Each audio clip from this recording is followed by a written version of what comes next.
24 ফেব্রুয়ারি 2026 সীতাকুণ্ড চট্টগ্রাম 8 বছর বয়সী জান্নাতুল নাইমা ইরা। দেখতে পাচ্ছেন তার একটি প্রতীকী ছবি আমার পাশে রয়েছে। কি ঘটেছে তার সাথে নিশ্চয়ই আপনারা অবগত রয়েছেন। আমি গত 24 ফেব্রুয়ারি থেকে আজ 4 মার্চ অনেকবার ভেবেছিলাম এই বিষয়টি সামনে আপনাদের আনবো এবং এই ভয়ঙ্কর ঘটনাটিকে কেন্দ্র করে দু চারটা কথা বলবো, কিন্তু সেই সাহস আমি করে উঠতে পারিনি। ঘটনা সম্পর্কে জানতে গেলে বলতে গেলে পত্রিকা পড়তে হবে, আর পত্রিকা পড়লে আমি ঠিক থাকতে পারবো না। আমার ভেতরে যে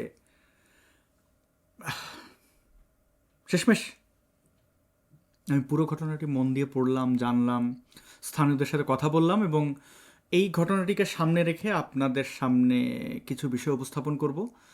আশা করছি শেষ পর্যন্ত ভিডিওটি দেখবেন। শিশুদেরকে আপনি কিভাবে বড় করবেন, আমাদের সমাজে ধর্ষকদের মনস্তত্ত্ব কী রয়েছে এবং এই অপরাধী কীভাবে আমরা কমিয়ে আনতে পারি তার বিবরণ আমি এই ভিডিওতে দেওয়ার চেষ্টা করব। জানিয়ে রাখি, গত 10 বছরে 5,000-এরও বেশি শিশু ধর্ষণ এবং হত্যার শিকার হয়েছে এই বাংলাদেশে। সুতরাং এই 5,000 ঘটনার সাথে জড়িত প্রায় 10,000 ধর্ষক খুনি রয়েছে আমাদের চারপাশে, এবং তারা কেউ আমাদের চাচা, কেউ আমাদের বাবা, কেউ আমাদের ভাই, অথবা আমরাই। তো এই দায় আমরা এড়াতে পারবো না। চলুন একটু এই ঘটনাটি অর্থাৎ জান্নাতুল নাইমা ইরাকে দিয়ে শুরু করি। 8 বছর বয়সী এই শিশুটি ওই দিন অর্থাৎ 24 ফেব্রুয়ারি তার বাড়ি থেকে নিখোঁজ হয় এবং যে তাকে গুম করে নিয়ে যায় বা প্রলোভন দেখিয়ে নিয়ে যায় সেই অভিযুক্ত প্রতিবেশী কিন্তু ইরার পরিবারের সাথে যুক্ত। নাম তার বাবু শেখ। দর্শকের চেহারাটি দেখতে পাচ্ছেন সিসিটিভি ফুটেজে, দেখা যাচ্ছে স্পষ্টভাবে সে কিভাবে হাত ধরে এই শিশুটিকে নিয়ে যাচ্ছিল এবং তদন্তে জানা গেছে সে বিভিন্ন প্রলোভন দেখিয়ে এই ইরাকে একটি নির্জন জায়গায় নিয়ে যায়। কবে ইরা উদ্ধার হলো, কিভাবে উদ্ধার হলো, সেই বীভৎস ঘটনা আপনারা জানেন। সেই দিন অর্থাৎ 24 ফেব্রুয়ারি সন্ধ্যার পর ইকো পার্ক এলাকার পাহাড়ি ঝোপ থেকে একটি শিশু বের হয়ে স্থানীয়দের সাহায্য চাইল এবং স্থানীয়রা দেখলেন যে তার গলা কাটা, রক্ত ঝরছে, শ্বাসনালী কেটে ফেলা হয়েছে। মানে আমি এই ছবিটি দেখে বারবার এড়িয়ে গেছি। তো স্থানীয়রা তাকে হাসপাতালে নিয়ে যায় এবং সেখানে 3 দিন সে আইসিইউতে জীবন মরণ যুদ্ধে পরাজিত হয়ে মারা গেল, নিহত হলো, কি বলবো। 27 ফেব্রুয়ারি চিকিৎসাধীন অবস্থায় তার মৃত্যু হলো এবং অভিযুক্তকে কিন্তু শনাক্ত করা গেছে। বলছিলাম তার নাম বাবু শেখ। এসেই বলা হচ্ছে ধর্ষণ করেছে, খুন করেছে, এটি স্পষ্ট। এবং এই বাবু শেখ কিন্তু একই এলাকায় ভাড়া থাকতেন এবং হত্যার শিকার শিশুটি অর্থাৎ ইরার পরিবারের সাথে তার বিরোধ ছিল। সম্পর্ক থাকলে বিরোধ তৈরি হয় এবং এই বাবু শেখ একজন পরহেজগার মানুষ, আল্লাহওয়ালা মানুষ, 5 ওয়াক্ত নামাজ পড়তেন বলে স্থানীয়রা জানিয়েছেন এবং তার বেশভূষায় দেখতে পাচ্ছেন সুন্নতি দাড়ি। তো তাকে 24 ফেব্রুয়ারি গ্রেপ্তার করা হয় স্থানীয় কিছু সিসিটিভি ফুটেজ দেখে। প্রাথমিক জিজ্ঞাসাবাদে সে এই হত্যার সাথে জড়িত থাকার কথা স্বীকার করেছে এবং এটার মোটিভ কি, প্রত্যেকটা অঘটন বা অন্যায়ের পেছনে উদ্দেশ্য থাকে, মোটিভ থাকে। পুলিশ বলছে পারিবারিক বিরোধ থেকেই প্রতিশোধমূলক ব্যবস্থা হিসেবে ইরাকে সে হত্যা করেছে এবং হত্যার আগে ধর্ষণের বিষয়টিও ঘটতে পারে এবং সেটি এখনও তদন্তাধীন। আমি ভিডিও শুরুতে যেটা বলছিলাম, মানবাধিকার সংগঠন আইন ও সালিশ কেন্দ্রের তথ্য অনুযায়ী গত 10 বছরে 5,000-এর বেশি শিশু এই বাংলাদেশের ধর্ষণের শিকার হয়েছে। আপনি হয়তো ভাবছেন, যদি একটু মনুষ্যত্ব ভেতরে থেকে থাকে তাহলে একটা শিশুকে ধর্ষণ কিভাবে করে। বুঝলাম সে একজন ধর্ষক, তো একজন যুবতী নারীকে দেখে তার হয়তো বিকৃত যৌনতা জাগ্রত হয়েছে, জাপটে ধরেছে। একজন শিশুর কোন পার্টটা দেখে এই ধর্ষকদের উত্তেজনা তৈরি হয়?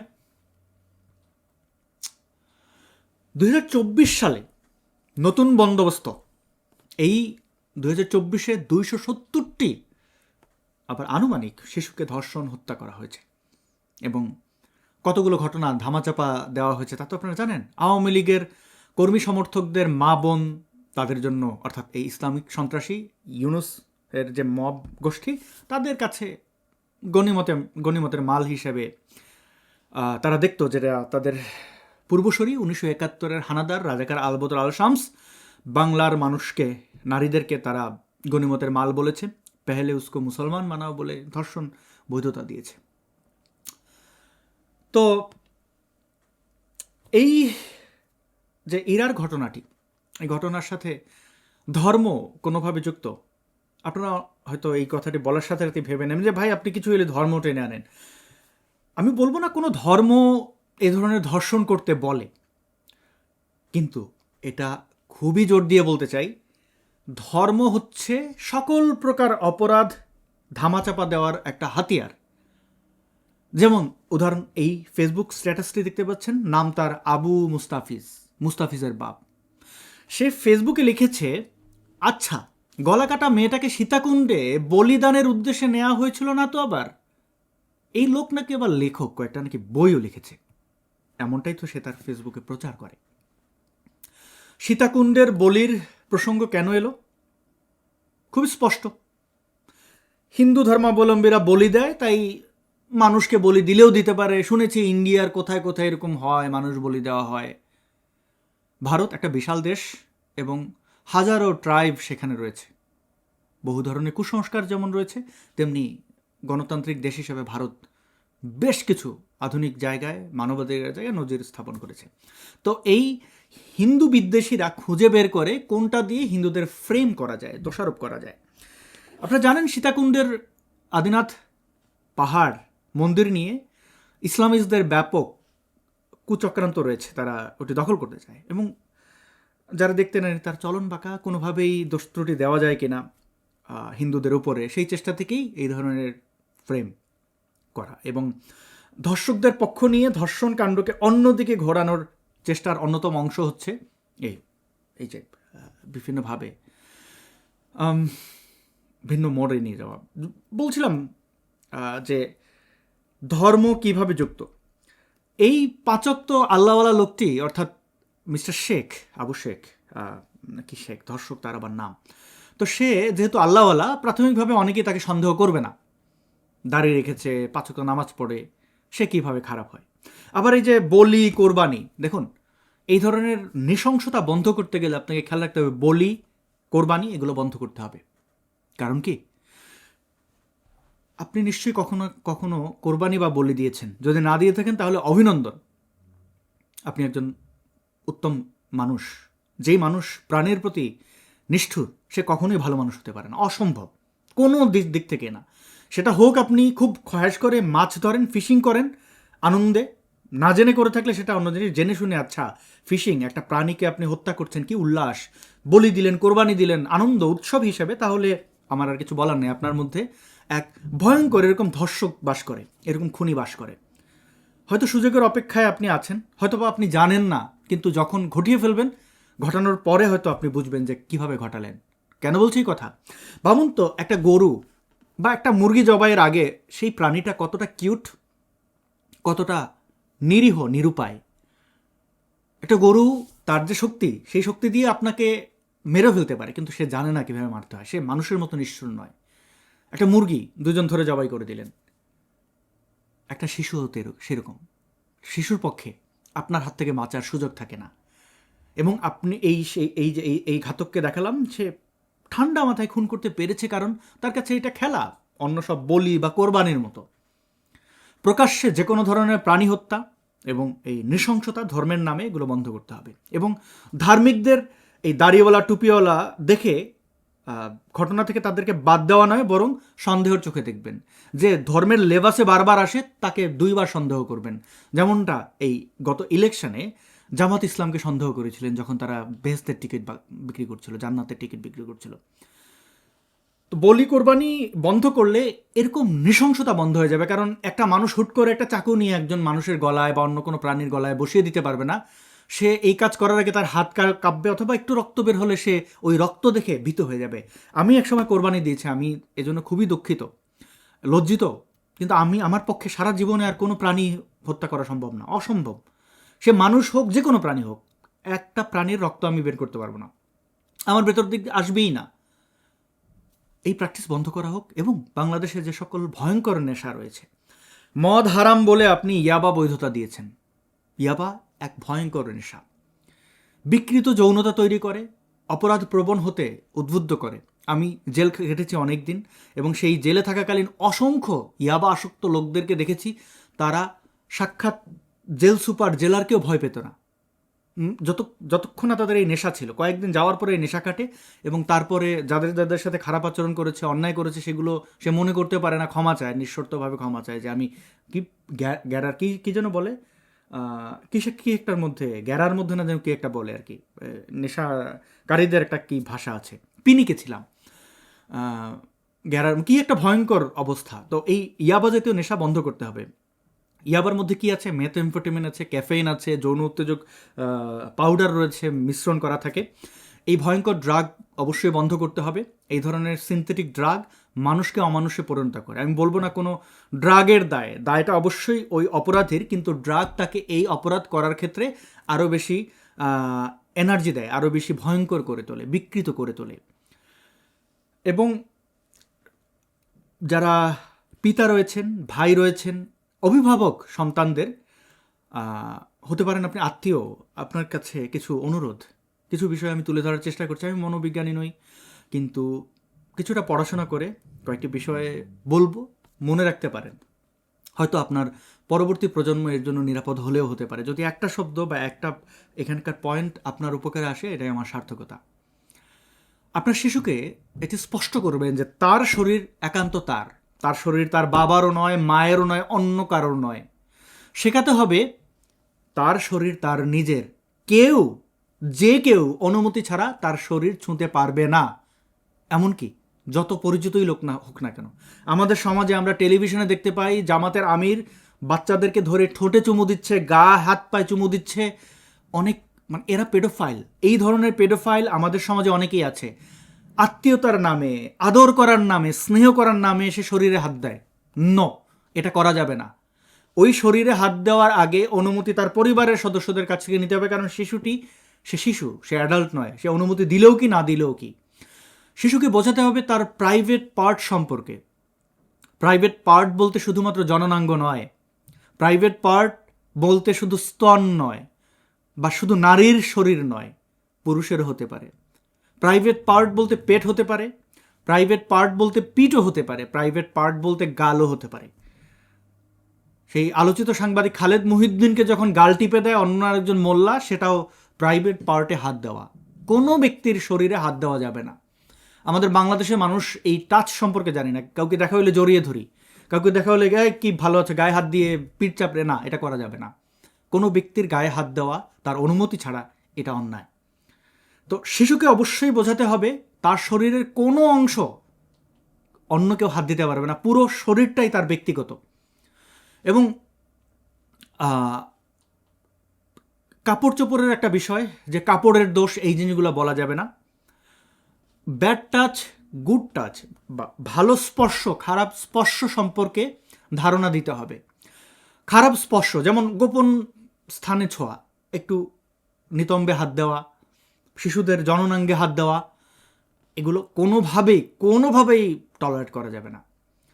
তো যেসব জায়গায় হাত দিলে অস্বস্তি লাগে, সেই জায়গাগুলো যেন তারা আইডেন্টিফাই করে এবং কোনোভাবে গোপন না করে। এবং খুবই স্পষ্টভাবে না বলতে শিখতে হবে। যে জিনিস শিশু জানবে না, বুঝবে না, তার কনফিউশন মনে হবে, সোজা বলতে হবে নো। এবং না বলার সাথে সাথে সেখান থেকে দৌড়ে নিরাপদ জায়গায় চলে যেতে হবে। প্রয়োজনে সে চিৎকার করবে। শিশুর চিৎকারে পৃথিবীর কোনো ফুল গাছ থেকে ঝরে পড়ে না, কোনো মিসাইল ছোড়া হয় না। শিশুর চিৎকার খুবই নিরাপদ চিৎকার। একটা কুকুরের চিৎকার শুনে অনেকে আতঙ্কিত হয়, বিরক্ত হয়। কুকুরের চিৎকার নিরাপদ চিৎকার, শিশুর চিৎকার নিরাপদ চিৎকার। কোনো পাবলিক প্লেসে শিশু চিৎকার করলে অনেকে রেগে যায়, আপনার বাচ্চারা সামলান। আপনি এক সময় শিশু ছিলেন, আপনি আপনার প্যান্টে হিসু করেছেন, বিছানায় হিসু করেছেন, চিৎকার করেছেন, যা ইচ্ছা তা করেছেন, ভাঙচুর করেছেন। তো শিশুর চিৎকার নিরাপদ চিৎকার, এটা বুঝতে হবে। শিশু চিৎকার করলে অবশ্যই তাকাতে হবে কি তার প্রয়োজন। আপনি যদি শিশুর চিৎকার সম্পর্কে এখন অবজ্ঞা করেন, বৃদ্ধ আপনিও হবেন। আপনিও কিন্তু আবার সেই ডায়পারে চলে যাবেন, আবার কাপড়ে প্রস্রাব করবেন, আবার অকারণে কথা বলবেন, আবদার করবেন। তখন আপনি যৌবনে যা করেছেন আপনি বৃদ্ধ বয়সে তা পাবেন। অনেক মানুষকে আমরা দেখি তার সন্তান স্বয়ং ধরে পেটায়, এটা অন্যায়। বা অনেক মানুষ ধরে পেটায়, কর্ম তো থাকেই কিছুটা। তারপর আপনার শিশুকে জানাবেন কোনো কথা গোপন রাখা যাবে না। কেউ যদি বলে এটা সিক্রেট, শিশুকে শেখাতে হবে বাবা মা এবং বড়রা তার তার আত্মীয় স্বজনরা তার কাছে নিরাপদ, তাদের কাছে কোনো সিক্রেট রাখা যাবে না। শিশুর সিক্রেট থাকা উচিত নয়। এবং অবশ্যই সেটা খারাপ ভালোর বিষয় আছে, সে কোনো একটা জিনিস লুকিয়ে রাখলো মজা করে, সেটা অন্য সিক্রেট। কিন্তু কেউ যদি বলে এটা বলা যাবে না, অবশ্যই এসে বলতে হবে। মাদ্রাসায় যে বলৎকারের শিকার শিশুরা হয় তাদেরকে কোরআন ছুঁয়ে বলা হয় এই কথা বাবা আমাকে বা কাউকে বলা যাবে না, তাহলে ইসলামের বদনাম হবে।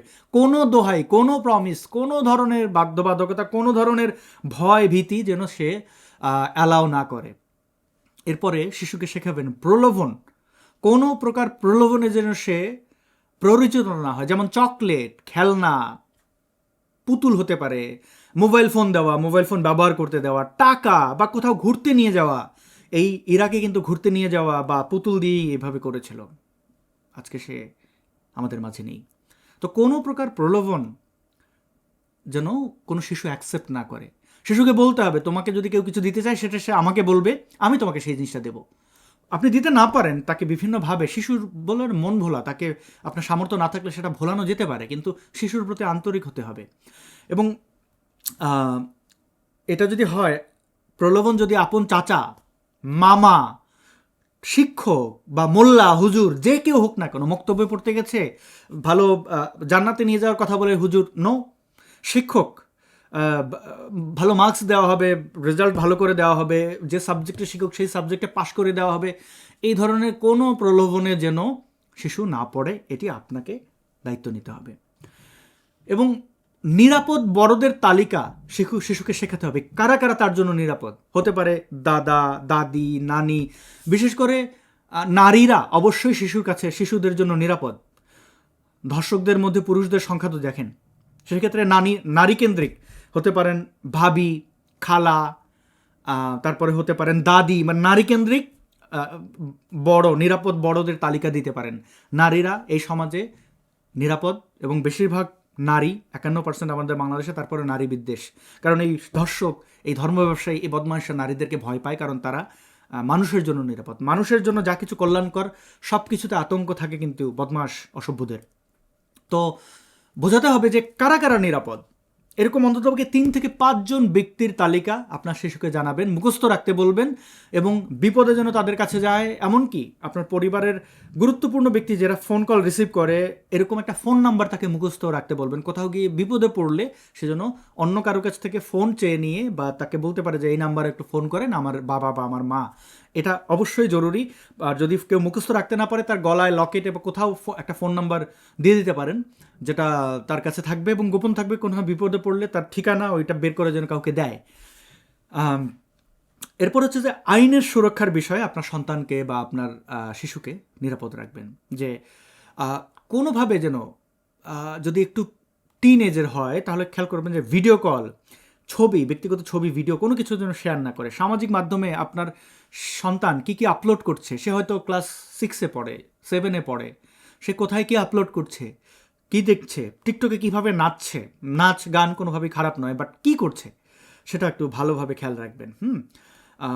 এবং যদি কেউ তার ফ্রেন্ড হতে পারে, যদি কিছু চায় যে তোমার একটা ছবি পাঠাও, এইরকম করো, সেটা যেন কোনোভাবে সে অ্যালাউ না করে যতক্ষণ না সে প্রাপ্তবয়স্ক হচ্ছে। এবং যদি আপনার শিশু ভয় পায়, তাহলে সেই ভয়ের জন্য তাকে দোষ দেবেন না, বারবার তাকে আশ্বস্ত করবেন যে হ্যাঁ, ভয় ভীতি যাই হোক আমরা তোমার পাশে আছি। কারণ ভয়কে যদি আপনি অপরাধ হিসেবে দেখান, তাহলে পরবর্তীতে ভয় পেলে সে আপনার কাছে এসে বলতে যাবে না, পাচ্ছে না তারকে আপনি অপরাধ দেখেন। তার সাহস, সৎসাহস জাগ্রত করতে হবে। এবং আপনার শিশুর সাথে নিয়মিত খোলামেলা আলোচনা করবেন। শুধু একদিন শেখালেই হবে না, প্রতিনিয়ত শরীর, নিরাপত্তা, সীমা সম্পর্কে তার সাথে খোলামেলা আচরণ করবেন। তার পিউবিক হেয়ার উঠলো কি, মানে এগুলো নিয়ে খুবই খোলামেলা আচরণ করবেন। বয়সন্ধি কাল সম্পর্কে তাকে জানাবেন। নারী হলে এই পিরিয়ডস হওয়ার পরে অনেকে মায়ের সাথে, বাবা মা উভয়, এটা এটা খুব গোপন কিছু না। এবং তার ব্যক্তিগত কোনো কিছু লাগলে সেটা আপনারা পরিবার থেকেই কিনে দেবেন, যেন তার অন্য কারোর কাছে দ্বারস্থ হতে না হয় এবং সে ক্ষতিগ্রস্ত না হয়। খেয়াল রাখবেন, স্কুল বা মাদ্রাসার পরিবেশে অবশ্যই সচেতন হতে হবে। আবাসিক প্রতিষ্ঠান হলে হঠাৎ গিয়ে আপনারা চেক করবেন। আলাদা করে শিশুকে ডেকে নিয়ে ঘুরতে যাবেন এবং পার্কে বসে বা কোথাও বসে আপনার সন্তানের সাথে কথা বলবেন। আর শিশুর আচরণের সাথে কোনো পার্থক্য হয়েছে কিনা সেটি খেয়াল রাখবেন। বিশেষ করে আবাসিক স্কুলের সম্ভাবনা খুব কম, কিন্তু মাদ্রাসায় এটা খুবই গুরুত্বপূর্ণ। আমাদের বাংলাদেশে প্রতিদিন মাদ্রাসায় শত হাজারো ধর্ষণের ঘটনা ঘটে, যেগুলো বাইরে আসে না, কারণ মাদ্রাসায় জানেন পত্রপত্রিকা বা এগুলোর অ্যাক্সেস থাকে না।